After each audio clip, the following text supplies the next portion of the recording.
क्या आपने कभी सोचा है, एक राजकुमार जिसने सब कुछ छोड़ा, राज, वैभव, सुख सुविधाएं, और निकला उस सवाल का जवाब ढूंढने जिसका जवाब आज भी इंसान तलाश रहा है। दुख क्यों है?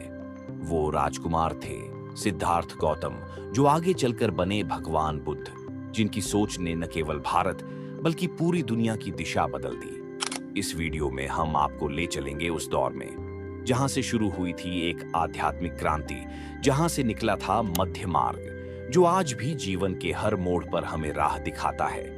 तैयार रहिए, क्योंकि अगली कुछ ही पलों में आप स्वयं बुद्ध के युग में पहुंचने वाले हैं। ओम मणि पद्मे हुम, ओम मणि पद्मे हुम, ओम मणि पद्मे हुम, ओम मणि पद्मे हुम। कहानी शुरू होती है लुम्बिनी नामक एक छोटे से बाग में, जहां महारानी माया देवी अपने मायके जा रही थीं। वहीं एक शांत सुबह लगभग 563 ईसा पूर्व सिद्धार्थ गौतम का जन्म हुआ।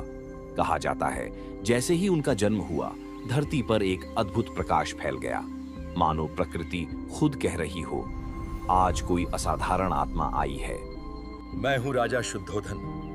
ये पल मेरे लिए गर्व का है, क्योंकि शाक्य वंश को एक उत्तराधिकारी मिल गया है। लेकिन शायद किसी को पता नहीं था कि ये बालक एक दिन राजा नहीं, बल्कि धर्म का मार्गदर्शक बनेगा। सिद्धार्थ बड़े हुए तो उनका हृदय करुणा से भर गया। उन्होंने देखा कोई बूढ़ा है, कोई बीमार है, कोई मर रहा है, और एक साधु जो सब छोड़कर शांति में लीन है। यही 4 दृश्य बन गए उनके जीवन का मोड़। इन 4 दृश्यों को कहा जाता है 4 दृष्टियां, 4 साइट्स। इन्हीं ने सिद्धार्थ को संसार के दुख का बोध कराया। ये संसार तो दुखों से भरा है,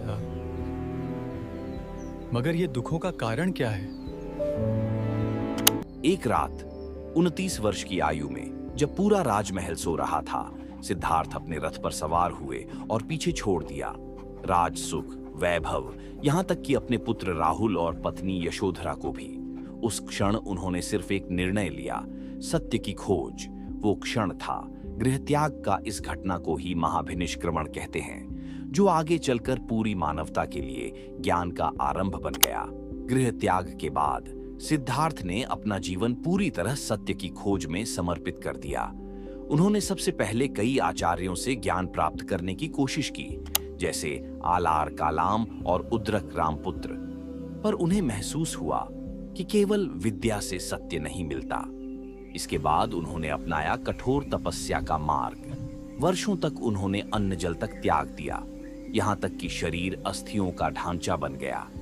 लेकिन फिर उन्होंने समझा, अत्यधिक भोग और अत्यधिक त्याग, दोनों ही रास्ते अधूरे हैं। इसी अनुभव के बाद उन्होंने अपनाया मध्यम मार्ग, मिडिल पाथ, जो बौद्ध दर्शन का केंद्रीय सिद्धांत है। और फिर एक दिन वे पहुंचे उरुवेला नामक स्थान पर, जहां एक विशाल पीपल वृक्ष के नीचे उन्होंने ध्यान लगाया। वही स्थान आगे चलकर कहलाया बोध गया, और वही वृक्ष कहलाया बोधि वृक्ष। कई रातों तक ध्यान में लीन रहने के बाद 35 वर्ष की आयु में पूर्णिमा की रात सिद्धार्थ ने बोध प्राप्त किया। अब वे केवल सिद्धार्थ नहीं रहे, वे बन गए बुद्ध, अर्थात जागृत व्यक्ति। ज्ञान प्राप्ति के बाद बुद्ध ने जाना, जीवन का दुख केवल तब समाप्त हो सकता है जब इंसान अपने भीतर की आसक्ति यानी कि अटैचमेंट और अज्ञान यानी कि इग्नोरेंस को समाप्त कर दे। इसी से उत्पन्न हुई उनकी सबसे महान शिक्षा, 4 आर्य सत्य, 4 नोबल ट्रूथ्स। पहला सत्य है दुख, यानी जन्म, बुढ़ापा, रोग और मृत्यु सभी दुखों के रूप हैं। दूसरा है दुख के कारण का आर्य सत्य, यानी तृष्णा। तीसरा, दुख के निरोध का आर्य सत्य, यानी इच्छाओं के समाप्त होने पर दुख का अंत हो जाता है। चौथा है दुख निरोधगामिनी प्रतिपदा का आर्य सत्य, यानी दुख को समाप्त करने का मार्ग, जो अष्टांगिक मार्ग है। 8-fold पाथ, यह उन्होंने पहली बार सारनाथ में बताया था, जिसे कहा जाता है धर्म चक्र प्रवर्तन, turning off the wheel of dharma. Buddha ने कहा था, जैसे वीणा की तार न बहुत कसनी चाहिए न बहुत ढीली, वैसे ही जीवन में संतुलन जरूरी है। यही संतुलन कहलाता है मध्यम मार्ग, मिडिल पाथ। और इसे जीने का तरीका बताया गया। अष्टांगिक मार्ग। यह मार्ग जीवन के 8 ऐसे हिस्सों को जोड़ता है जो मिलकर इंसान को दुख से मुक्त करते हैं और आत्मज्ञान की ओर ले जाते हैं। पहला मार्ग है सम्यक दृष्टिबंध। इसका अर्थ है चीजों को सही दृष्टिकोण से देखना। दूसरा मार्ग है सम्यक संकल्प। इसका अर्थ है सही विचार और सही इरादे रखना, क्रोध, घृणा और लालसा से दूर रहना। तीसरा है सम्यक वचन, यानी सच्चे, कोमल और उपयोगी शब्द बोलना, झूठ, चुगली या कटु भाषा से बचना। चौथा है सम्यक कर्म, जिसका अर्थ है हिंसा, चोरी, झूठ और अनैतिक आचरण से दूर रहना, किसी को पीड़ा न पहुंचाना। पांचवा है सम्यक आजीविका, यानी अपनी जीविका ऐसे साधनों से कमाना जो दूसरों को नुकसान न पहुंचाएं। छठा है सम्यक प्रयास, यानी अपने मन से बुरे विचारों को हटाने और अच्छे विचारों को बढ़ाने का सतत प्रयास करना। सातवां है सम्यक स्मृति, यानी अपने विचारों, भावनाओं और क्रियाओं के प्रति जागरूक रहना, हर क्षण सचेत रहना। आखिरी है सम्यक समाधि, यानी मन को एकाग्र करके गहरी ध्यानावस्था में पहुंचना, जहां से वास्तविक शांति मिलती है। ज्ञान प्राप्त करने के बाद बुद्ध का जीवन ठहर नहीं गया। अब उनके भीतर एक ही उद्देश्य था। जिस सत्य को मैंने जाना है वह हर इंसान तक पहुंचना चाहिए। पहला उपदेश सारनाथ में 5 भिक्षुओं को दिया गया। यहाँ से संघ की स्थापना भी हुई। वह उपदेश केवल शब्द नहीं था, वह एक आंदोलन की शुरुआत थी, ज्ञान, करुणा और संयम का आंदोलन। बुद्ध ने अपने अनुयायियों को सिखाया, धर्म को मत मानो बल्कि इसे समझो। ईश्वर की पूजा से नहीं, सत्य की खोज से मुक्ति मिलती है। धीरे धीरे उनके चारों ओर बनने लगा एक समाज जहां कोई जाति नहीं थी, न ऊंच नीच, न अमीरी गरीबी। यह था संघ, जहां हर व्यक्ति भिक्षु या भिक्षुणी बनकर समता, करुणा और अनुशासन का पालन करता था। समय 2 प्रमुख शाखाएं थीं। पहला भिक्षु संघ, मंक कम्युनिटी, दूसरा भिक्षुणी संघ, नन्स कम्युनिटी। संघ के अनुशासन और बुद्ध की शिक्षाओं ने जल्द ही भारत से लेकर श्रीलंका, नेपाल, बर्मा, चीन और जापान तक अपनी छाप छोड़ दी। यह था धम्म का प्रसार, जो सीमाओं से परे था। समय बीता। बुद्ध ने करीब 45 वर्षों तक उपदेश यात्राएं की। राजगृह, वैशाली, श्रावस्ती, कौशाम्बी और पाटलिपुत्र तक। हर जगह उन्होंने लोगों को एक ही संदेश दिया, अहिंसा, करुणा और आत्मजागरण। और फिर आया अंतिम पड़ाव। आयु थी 80 वर्ष। कुशीनगर, उत्तर प्रदेश में, जहां बुद्ध ने अपनी अंतिम रात बिताई।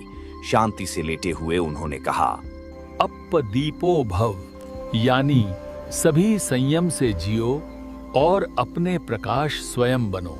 इसके बाद वे गहरी ध्यानावस्था में लीन हुए और प्राप्त किया परिनिर्वाण। बौद्ध धर्म के विभिन्न संप्रदाय। धीरे धीरे समय बीतता गया। बुद्ध के परिनिर्वाण के बाद उनके अनुयायी पूरी लगन से धम्म के प्रचार में लग गए। लेकिन जैसे जैसे पीढ़ियां बदलीं, शिक्षाओं की व्याख्या में अंतर आने लगा। यही अंतर आगे चलकर बौद्ध धर्म के विभिन्न संप्रदायों, सेक्ट्स में बदल गया। पहला हीनयान, द लेसर व्हीकल। यह वह मार्ग था जहां मुक्ति को व्यक्ति का निजी प्रयास माना गया। मुक्ति केवल कठोर तप, ध्यान और संयम से ही मिल सकती है। निर्वाण सिर्फ वही प्राप्त कर सकता है जो अष्टांगिक मार्ग का सच्चा पालन करे। हमारे संप्रदाय के अनुयायी बुद्ध को एक महान गुरु मानते हैं, न कि ईश्वर का अवतार। हमें थेरावादी भी कहा जाता है। हमारे प्रमुख ग्रंथ पाली भाषा में हैं।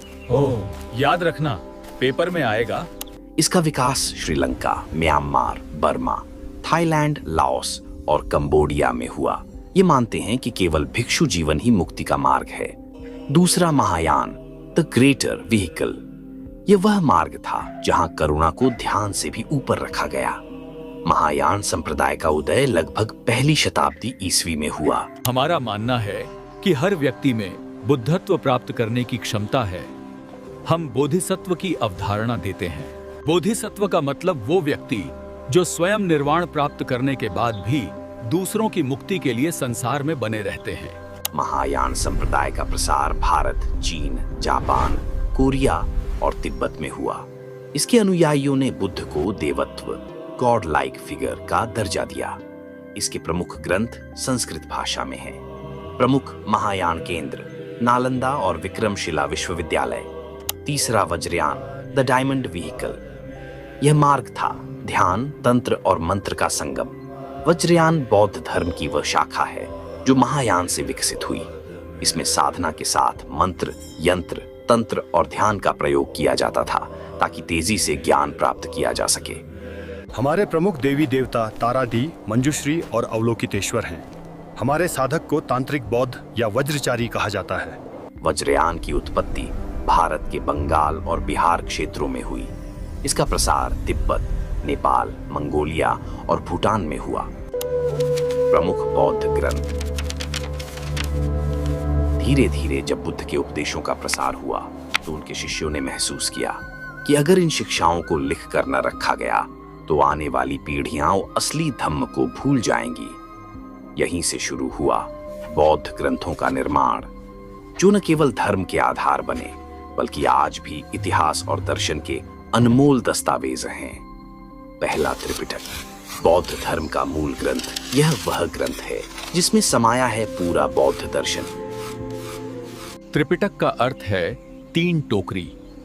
यह बौद्ध ग्रंथों का सबसे पुराना और प्रामाणिक संग्रह है। त्रिपिटक के 3 भाग हैं। विनय पिटक का सुत्त पिटक, अभिधम्म पिटक। विनय पिटक में संघ के नियम, भिक्षुओं के आचरण और अनुशासन की बातें हैं, और सुत्त पिटक में स्वयं गौतम बुद्ध के उपदेश शामिल हैं। यह भाग सबसे विशाल है। अभिधम्म पिटक एक दार्शनिक ग्रंथ है जिसमें बुद्ध की शिक्षाओं की गहराई और विश्लेषण है। इसमें मानसिक अवस्थाओं और मनोविज्ञान से जुड़े सिद्धांत हैं। ये पाली भाषा में लिखा हुआ है। साथियों, ये दूसरा ग्रंथ है ललित विस्तर सूत्र। ये महायान बौद्ध संप्रदाय का ग्रंथ है जो संस्कृत भाषा में रचा गया। इसमें बुद्ध के चमत्कार, करुणा और जीवन यात्रा का सुंदर वर्णन है। इसका पेपर में डायरेक्ट सवाल आता है कि ये किस संप्रदाय से रिलेटेड है। तीसरा ग्रंथ मिलिंद पन्हो। जब यूनानी राजा मिलिंद ने बौद्ध भिक्षु नागसेन से प्रश्न किया तो वही प्रश्न बन गए मिलिंद पन्हो। यह एक प्रश्नोत्तर ग्रंथ है जिसमें राजा मिलिंद और भिक्षु नागसेन के बीच दर्शन और जीवन पर चर्चा है। यह पाली भाषा में लिखा हुआ है। यह ग्रंथ हैं महावंश और दीपवंश। ये ग्रंथ श्रीलंका के बौद्ध इतिहास के साक्षी हैं। दोनों ग्रंथ पाली भाषा में हैं। इनमें श्रीलंका में बौद्ध धर्म के आगमन, राजाओं के शासन और संघ की प्रगति का विवरण है। आगे चलकर बौद्ध धर्म के विकास के साथ कई अन्य ग्रंथ भी बने, जैसे बोधिसत्व चर्यावतार शंतिदेव द्वारा, जो करुणा और बोधिसत्व के जीवन पर आधारित है। इन ग्रंथों ने बौद्ध दर्शन को वैश्विक रूप दिया। बौद्ध परिषदें। समय बीतता गया। बुद्ध के परिनिर्वाण के बाद उनके अनुयायी जगह जगह फैल गए। धर्म का प्रसार तो हुआ, लेकिन शिक्षाओं की व्याख्या में मतभेद भी बढ़ने लगे। तभी यह महसूस हुआ कि अगर बुद्ध की वाणी को शुद्ध रूप में सुरक्षित रखना है तो एक सभा बुलानी होगी, और वहीं से शुरू हुई बौद्ध परिषदों की परंपरा। प्रथम बौद्ध परिषद। साथियों, मैं हूं महाकश्यप, इस पहली बौद्ध परिषद का अध्यक्ष। इस परिषद को संरक्षण राज्य अजातशत्रु ने दिया है। इस परिषद का मुख्य उद्देश्य बुद्ध के उपदेशों और अनुशासन यानी विनाया का संकलन करना है। साधु, यह परिषद 483 ईसा पूर्व में राजगृह की सप्तपर्णी गुफा में चल रही है। इसमें हम त्रिपिटक लिख रहे हैं। द्वितीय बौद्ध परिषद, सेकंड बुद्धिस्ट काउंसिल। साथियों, मैं हूं दूसरी परिषद का अध्यक्ष सभाकामी। हम हैं वैशाली में और यह समय है 383 ईसा पूर्व का। यह परिषद राजा कालाशोक के संरक्षण में हो रही है। इसका मुख्य उद्देश्य भिक्षुओं द्वारा अनुशासन भंग से उत्पन्न विवादों को सुलझाना है। परिणाम, संघ 2 भागों में बंट गया। पहला स्थिरवादीन, दूसरा महासांघिक। यहीं से बौद्ध धर्म में मतभेद शुरू हुए। तृतीय बौद्ध परिषद, थर्ड बुद्धिस्ट काउंसिल। यह वह समय था जब बौद्ध धर्म ने सीमाओं को पार किया। साथियों, मैं मोगलिपुत तिस्स हूं।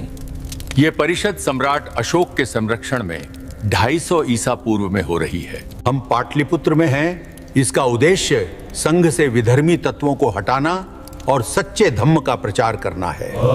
परिणाम, अभिधम्म पिटक का संकलन। मिशनरियों को विदेश भेजा गया, श्रीलंका, म्यांमार, मिस्र, ग्रीस आदि। अशोक ने बौद्ध धर्म को विश्व धर्म बनाया। तीसरी परिषद में हीनयान परंपरा को स्थिर रूप मिला। चतुर्थ बौद्ध परिषद, फोर्थ बुद्धिस्ट काउंसिल। यह परिषद 2 जगह हुई, एक श्रीलंका में और एक कश्मीर में। पहली श्रीलंका समय लगभग पहली सदी, संरक्षक राजा वट्टगामिनी। कार्य यहाँ पाली भाषा में त्रिपिटक का लिपिबद्ध रूप तैयार किया गया। साथियों, मैं वसुमित्र हूँ। मैं कश्मीर में हूँ। यहाँ राजा कनिष्क के संरक्षण में चौथी परिषद चल रही है। बौद्ध धर्म से संबंधित यूनेस्को के विरासत स्थल।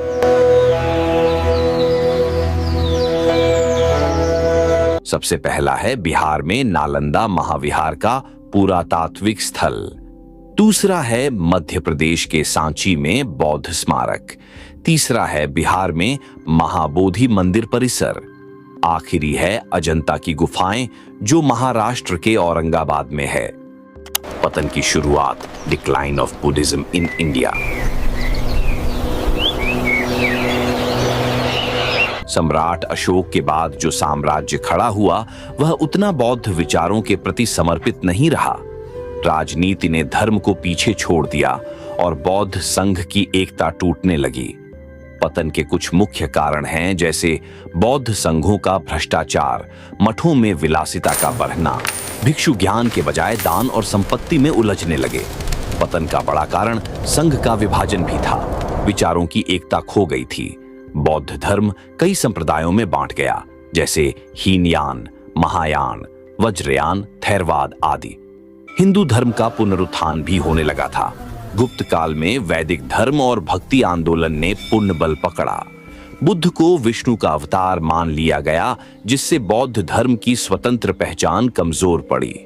12वीं शताब्दी में तुर्क आक्रमणों के दौरान नालंदा, विक्रमशिला और औदंतपुरी विश्वविद्यालय जला दिए गए। हजारों भिक्षु मारे गए और धर्म के ग्रंथ लुप्त हो गए। नालंदा विश्वविद्यालय को बख्तियार खिलजी 1193 ईस्वी ने जलाया था। बौद्ध धर्म 12वीं सदी के बाद भारत से लगभग विलुप्त हो गया। वो भूमि जहां बुद्ध ने ज्ञान पाया, वहीं उनके अनुयायी गायब हो गए। सिर्फ खंडर बचे और कुछ कहानियां। लेकिन इतिहास हमेशा पुनर्जन्म लेता है। करुणा की जो ज्योति बुद्ध ने जलाई थी, वो कभी पूरी तरह बुझी नहीं। ब्रिटिश अधिकारी अलेक्जेंडर कनिंघम ने सांची, सारनाथ, बोध गया जैसे स्थलों की खुदाई करवाई। भारत ने फिर से बुद्ध के पद चिन्ह खोजे।